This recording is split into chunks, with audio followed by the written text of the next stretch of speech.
Hello दोस्तों, welcome to speed up exam.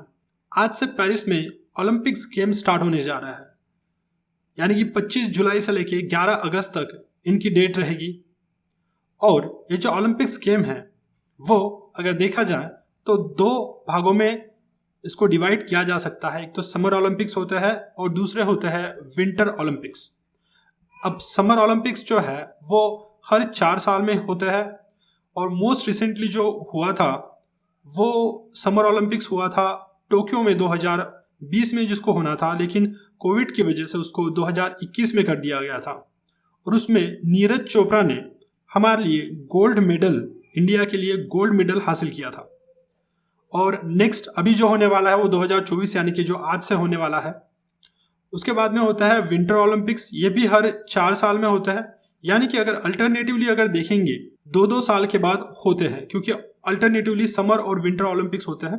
यहाँ पे अगर आप देखेंगे तो मोस्ट रिसेंटली बीजिंग में हुआ था 2022 में विंटर ओलंपिक्स, लेकिन इसमें इंडियंस पार्टिसिपेट नहीं करते क्योंकि इनके जो स्पोर्ट्स होते हैं वो विंटर के लेवल के स्पोर्ट्स होते हैं। मैं बताऊंगा आपको उसमें कौन कौन से स्पोर्ट्स होते हैं। और जो नेक्स्ट होने वाला है शायद से वो मिलन कॉर्टिना में होने वाला है 2026 में ना। अगर आप देखोगे ये अल्टरनेटिव शेड्यूल रहता है इनका, जैसे कि समर का हुआ था 2021 टोक्यो में, विंटर का हुआ था 2022 बीजिंग में, और समर का अभी जो चल रहा है वो पेरिस में चल रहा है, और विंटर का जो होने वाला है वो मिलन कॉर्टिना में होने वाला है। यूथ ओलंपिक्स गेम्स भी होते हैं, तो इसमें स्पेसिफिकली कैटेगरी होती है कि एथलीट्स जो होंगे वो 14 से 18 साल के बीच में ही होते हैं, और ये भी हर 4 साल में किया जाता है। ये भी अल्टरनेट होता है, समर और विंटर एडिशन होता है इसका। तो ये 14 से 18 एज के जो भी यूथ्स हैं उनके लिए ये अरेंज किया जाता है। नाउ इंडिया से इस बार 29 स्ट्रॉन्ग एथलीट की टीम जा रही है, वो भी फ्रांस के लिए निकल चुकी है। We can say Neeraj Chopra भी उसमें शामिल है। अगर आप देखोगे तो नीरज चोपड़ा ने हमारे लिए गोल्ड मेडल हासिल करने के बाद ये जो नंबर्स आप देखोगे ये बहुत बढ़ चुका है। यहाँ पे आप इंडिया का स्केड्यूल देख सकते हो। आर्चरी में नियरली 5 लोग compete करने वाले हैं मेडल इवेंट के लिए।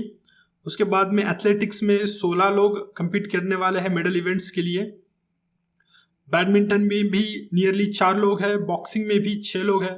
तो इस तरीके से अलग अलग गेम्स में पार्टिसिपेट कर रहे हैं। मैं गेम्स का नाम बता देता हूँ आपको। देन है इक्वेस्ट्रियन, गोल्फ, हॉकी में भी एक पार्टिसिपेट कर रहा है, जूडो में, रोविंग में। उसके बाद में अगर देखा जाए तो सेलिंग में, शूटिंग में, स्विमिंग में, table tennis, wrestling and weight lifting. इतना आउटरेजियस नंबर आज तक देखने को नहीं मिला था किसी भी ओलंपिक्स में इंडिया के द्वारा। लेकिन इस बार क्योंकि लास्ट टाइम हमने नीरज चोपड़ा के द्वारा गोल्ड जीत पाए थे, इसके कारण ये नंबर कुछ ज़्यादा ही बढ़ गया है। अगर बात की जाए तो समर ओलंपिक्स में कौन कौन से स्पोर्ट्स होते हैं, तो अभी अभी जो मैंने बताया है उसमें से बहुत होता है। तो 32 टोटल स्पोर्ट्स होते हैं समर ओलंपिक्स में। ब्रॉडली अगर कैटेगराइज किया जाए इनको तो एथलेटिक्स में होता है ट्रैक एंड फील्ड, एक्वेटिक्स में होता है स्विमिंग होता है, डाइविंग होता है, वाटर पोलो होता है, आर्टिस्टिक स्विमिंग होता है, जिम्नास्टिक्स भी होता है, कॉम्बैट स्पोर्ट्स होता है, जूडो वगैरह। उसके बाद में टीम स्पोर्ट्स होता है बास्केटबॉल, फुटबॉल, रैकेट स्पोर्ट्स होता है tennis, badminton and table tennis, cycling होती है। उसके बाद में रोविंग एंड कैनोइंग होती है, इक्वेस्ट्रियन होता है, shooting, archery, weight lifting and other individual sports भी होते हैं जैसे गोल्फ होता है, ट्रायथलॉन होता है। अब बात करते हैं विंटर ओलंपिक्स की। अभी यहाँ पे देखिए कोई भी स्पोर्ट्स आपको यहाँ पे इंडिया में खेलते हुए किसी को आप देखोगे नहीं। आइस स्पोर्ट्स हो गया जैसे figure skating, speed skating, ice hockey and curling, alpine skiing and nordic events, cross country skiing and ski jumping, nordic combined. तो इसलिए हम विंटर ओलंपिक्स में जो है वो पार्टिसिपेट नहीं करते हैं।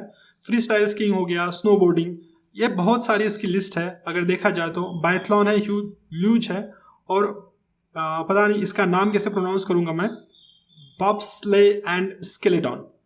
तो इस तरीके के ये विंटर ओलंपिक्स के स्पोर्ट्स आपको देखने को मिलते हैं।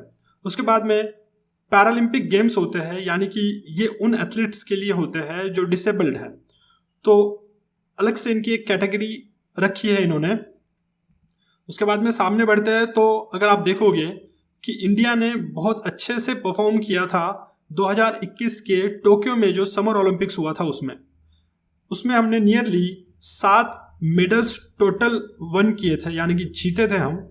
और उसमें से एक गोल्ड था जो कि जेवलिन थ्रो में नीरज चोपड़ा के द्वारा जीता गया था। उसके बाद में 2 सिल्वर मेडल्स हमने जीते थे और 4 ब्रॉन्ज मेडल्स हमने जीते थे।